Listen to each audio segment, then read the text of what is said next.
ፕሬዝዳንት ትራምፕ ባቀረቡት የድርድር ሐሳብ ላይ ኢትዮጵያ እስካሁን ዝምታን መርጣለች። ፕሬዝዳንት ዶናልድ ትራምፕ በመጀመሪያው የስልጣን ዘመናቸው በታላቁ የህዳሴ ግድብ ላይ በኢትዮጵያና በግብጽ መካከል ስምምነት እንዲደረስ መሞከራቸው ይታወሳል። ወደ ስልጣን ዳግም ከተመለሱ በኋላም በተለያዩ ጊዜያት ስለ ግድቡ ከኢትዮጵያ ፍላጎት ተቃራኒ የሆኑ ግብጽን የሚደግፉ ንግግሮችን ሲያደርጉ ተሰምተዋል። ባለፈው ሳምንት ማብቂያ ደግሞ ፕሬዝዳንቱ በቀጥታ ለግብጽ ፕሬዝዳንት አብዱልፈታህ አልሲሲ በጻፉት ደብዳቤ ባለን የግል ወዳጅነት መንፈስና አሜሪካ ለግብጽ ህዝብ ሰላምና ደህንነት ባላት ቁርጠኝነት የህዳሴ ግድብን የተመለከተ ድርድርን ለመጀመር እንደሚፈልጉ ገልጸዋል። ፕሬዝዳንት ትራምፕ በግብጽና በኢትዮጵያ መካከል ያለውን የአባይ ውሃ መጋራት ጥያቄ ለአንዴና ለመጨረሻ ጊዜ በኃላፊነት መንፈስ ለመፍታት ዝግጁ ነኝ ሲሉ በገለጹበት ደብዳቤ ላይ ገለልተኝነትን ጨምሮ የተለያዩ ጥያቄዎች እየተነሱበት ይገኛሉ። ደብዳቤውን ተከትሎ የግብጽ ፕሬዝዳንትና በእርስ በርስ ጦርነት ውስጥ የሚገኙት የሱዳን ጦር ኃይሎች አዛዥ አብዱልፈታህ አልቡርሃን ፕሬዝዳንት ትራምፕ ያቀረቡትን ጥሪ እንደሚቀበሉት ወዲያውኑ ምላሽ ሲሰጡ፣ ኢትዮጵያ ግን እስካሁን በይፋ ያለችው ነገር የለም። በደብዳቤው ላይ በህዳሴ ግድብ ዙሪያ ለበርካታ ዓመታት ባለመግባባት ውስጥ የቆዩትን አገራት ጉዳይ ለመፍታት ፍላጎታቸውን በመግለጽ በቀጠናው የትኛውም አገር የአባይን ውሃ በተናጠል መቆጣጠርና በሂደቱም ጎረቤቶችን መጉዳት የለበትም ሲሉ አስፍረዋል። የማደራደር ሐሳባቸውን በደብዳቤ የገለጹት ትራምፕ የመረጧቸው ቃላትና አገላለጾች በከፍተኛ ደረጃ ለግብጽ ያደሉ ከመሆኑም በላይ የደብዳቤውና የድርድሩ ማጠንጠኛ የግብጽን ፍላጎት ለማሳካት የታለመ ይመስላል። ለዚህም ከዚህ ቀደም ብዙ ያከራከረውና ከስምምነት እንዳይደረስ ምክንያት ከሆኑ ጉዳዮች አንዱ የሆነው ኢትዮጵያ ከግድቡ ኤሌክትሪክ ማመንጨት እንጂ በውሃው የመጠቀም መብቷን ግልጽ ያላደረገ በመሆኑ የኢትዮጵያን ተጠቃሚነት የሚያመለክት እንዳልሆነም ተነግሯል። ሱዳንና ግብጽ የአባይ ውሃ በጣሙን ስለሚያስፈልጋቸው በተለይ ድርቅ በሚሆንበት ጊዜ ኢትዮጵያ ውሃውን መልቀቅ እንዳለባት የሚያመለክት መልእክት በደብዳቤው ውስጥም ተካቷል። በትራምፕ የመጀመሪያ የስልጣን ዘመን አሜሪካና የዓለም ባንክ በአሸማጋይነት ተከታታይ ድርድሮች መደረጋቸው ይታወሳል። ነገር ግን ከስምምነት ተደርሶ ይፈረማል በተባለበት በመጨረሻው ሰዓት ኢትዮጵያ አልፈርምም በማለቷ ጉዳዩ በእንጥልጥል ቀርቷል።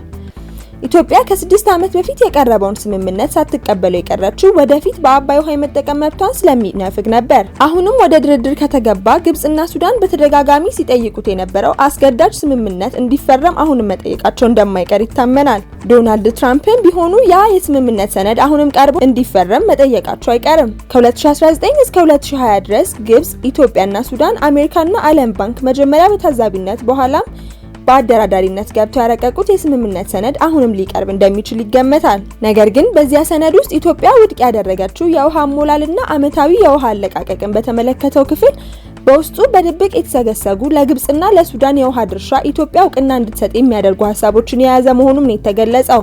አሜሪካና የዓለም ባንክ ሲያደርጉት በነበረው ጥረት የቀረበው የስምምነት ሰነድ ኢትዮጵያ ጥቅሜን የሚያስጠብቅ አይደለም ብላ ወጣት ትራምፕን በምርጫ ተሸንፈው ከዋይት ሃውስ ከተሰናበቱ በኋላ በአፍሪካ ህብረትና በዩናይትድ አረብ ኤምሬትስ አማካኝነት ሌላ ዙር ሙከራ ቢደረግም ለፍሬ ሳይበቃ ቀርቷል። አሁን ደግሞ ከ4 ዓመታት በኋላ ትራምፕ ወደ ስልጣን በተመለሱ በአመታቸው ግብጽና ሱዳን ፍላጎታቸውን ለማሳካት ከአመታት በፊት በእንጥልጥል የቀረው ስምምነት በአሜሪካ በኩል እንዲፈረም ጥረት እያደረጉ ነው። አሁን ግን ከትራምፕ በኩል የሚቀርበው አማራጭ ፈታኝ ሊሆን እንደሚችልም ይጠበቃል። ለዚህ ደግሞ ኢትዮጵያ ጥንቃቄ ማድረግ ያስፈልጋታል ምን የተባለው። እንዲህ ያለው ስምምነት መፈረም ብሔራዊ ጥቅምን የሚነካ ነው። አልደራደርም ማለትም ደግሞ ከአሜሪካ በኩል ከፍተኛ ጫና ሊያስከትል ይችላል። ትራምፕ ቅድመ ሁኔታን አስቀምጠው ይህንን አድርጉ ወይም ተቀበሉ በማለት ያ ካልሆነ ሌሎች እርምጃዎችንና ጫናዎችን እንደሚወስዱ ሊገልጹ ይችላሉ። ይህ ደግሞ በኢትዮጵያ ላይ ችግር የሚፈጥር በመሆኑ ኢትዮጵያ ነገሮችን በጥንቃቄ በመያዝ ጥበብና ብልጠት በተሞላበት ሁኔታ ምላሽ መስጠት አለባት ነው የተባለው። በሁለቱም በኩል ኢትዮጵያ አጣብቂኝ ውስጥ ነው ያለችው። ምክንያቱም ስምምነቱን መቀበል የራሱ ችግር አለው፣ አልደራደርም ማለትም ደግሞ ልክ እንደዛው። ትራምፕ ባሉት መሰረት ድርድሩ የሚካሄድ ከሆነ ኢትዮጵያ በአጣብቂኝ አማራጮች ውስጥ ልትሆን እንደምትችልም ተመላክቷል። ትራምፕ ከመነሻው ለግብጽ ፍላጎት ያደላ ደብዳቤ መጻፋቸው እንዲሁም ከዓመታት በፊት የመሩት ድርድርም እንዲሁ በኢትዮጵያ ተቀባይነትን አለማግኘቱን በመጥቀስ አሁንም ምን አይነት ሐሳብ እንደሚቀርብ መገመት አይከብድም። የትራምፕ ሁኔታ የታወቀ ነው። ቅድመ ሁኔታ በማስቀመጥ ይህንን ተቀበሉ፣ ካልሆነ ይህንን አደርጋለሁ ነው የሚሉት። ስለዚህ መደረግ ያለበት ትራምፕን አስቆጥቶ ወደ ፍጥጫ ሳይገባ የድርድሩን አቅጣጫ ማስቀየር ቢቻል የተመረጠ ነው ሲሉ በአባይ ወንዝና በህዳሴ ግድብ ድርድር ውስጥ ተሳታፊ የነበሩትና በአሁኑ ወቅት በውሃ ሀብት ልማትና በድንበር ተሻጋሪ ወንዞችና በሃይድሮ ዲፕሎማሲ አማካሪ የሆኑት አቶ ፈቅ አህመድ ገልጸዋል። አቶ ፈቅ ይህንን በምሳሌ ሲያስረዱ ትራምፕ በደብዳቤያቸው ላይ የውሃ ድርሻ የሚል ነገር ስለጠቀሱ የውሃ ክፍፍል ጉዳይን ያነሳል።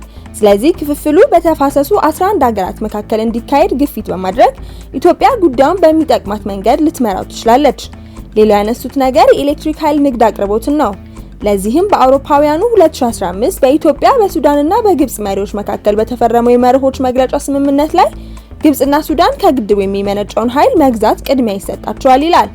ስለዚህም ኢትዮጵያ ይህንን መሰረት አድርጋ በኃይል ንግድ ላይ ከአገራቱ ጋር በመደራደር ከትራምፕ በኩል የመጣውን የድርድር ሐሳብ ኢትዮጵያን በሚጠቅም አቅጣጫ ለመምራት መሞከር አስፈላጊ መሆኑንም መክረዋል።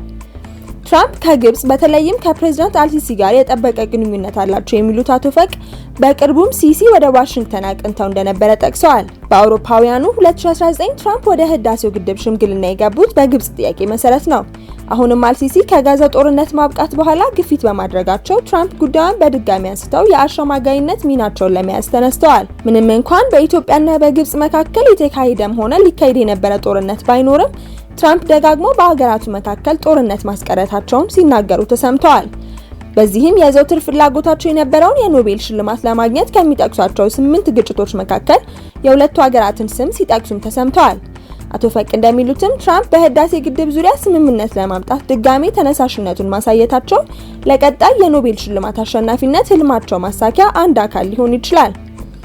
የትራምፕ ደብዳቤ የተጻፈበት ሁኔታ የተነሳሽነታቸውን ገለልተኝነት ጥያቄ ውስጥ ከከተቱ የደብዳቤው ክፍሎች መካከል አንዱ ነው። በሚካሄደው ድርድር ዋነኛው አካል የሆነችው ኢትዮጵያ በደብዳቤው ላይ በተገቢው ሁኔታ አልተጠቀሰችም። ደብዳቤው በቀጥታ ለግብጽ ፕሬዝዳንት የተጻፈ ሲሆን ኢትዮጵያ በግልባጭ እንዲደርሳት ነው የተጠቀሰችው።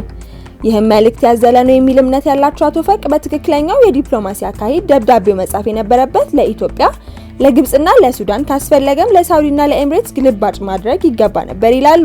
ነገር ግን ደብዳቤው በቀጥታ ለግብጽ ተጽፎ ኢትዮጵያ እንደ ዋነኛ ባለጉዳይ በቀጥታ ሳይሆን የተጠቀሰችው ከማይመለከታቸው ሀገራት ጋር እንድታውቀው በሚመስል ሁኔታ በግልባጭ ነው እንዲደርሳት የተደረገው። ስለዚህም ኢትዮጵያ በጉዳዩ ላይ እንድትሳተፍ በቀጥታ ባለመጠየቋ አልተጠየቅኩም በማለት ምንም አይነት ምላሽ ከመስጠት ልትቆጠብ ትችላለች። ግብጽና ሱዳን ድጋፋቸውን በፍጥነት ሲገልጹ የኢትዮጵያ መንግስትም እስካሁን ዝምታን እንደመረጠ ነው። ይህም የሆነው በቀጥታ ስላልተጠየቀ ወይም ጉዳዩ ውስብስብና የተለያዩ ገጽታዎች ሊኖሩት ስለሚችሉ ምን አይነት አቋም መያዝ እንዳለበት እየመከረ ሊሆን ይችላል የተባለ ሲሆን ከኢትዮጵያ በኩል በግልባጭ የድርድር ሐሳቡን እንዲያውቁት የተደረጉት ሳውዲ አረቢያና የተባበሩት አረብ ኤምሬትስ በምን ምክንያት እንደተካተቱ የታወቀ ነገር የለም። በተጨማሪም ስለ ውይይቱ ማወቅም ሆነ ተሳታፊ የሚሆኑ ሀገራትን መምረጥ ያለባቸው ተደራዳሪዎቹ ሀገራት እንጂ ትራምፕ መሆን አልነበረባቸውም ነው የተባለው።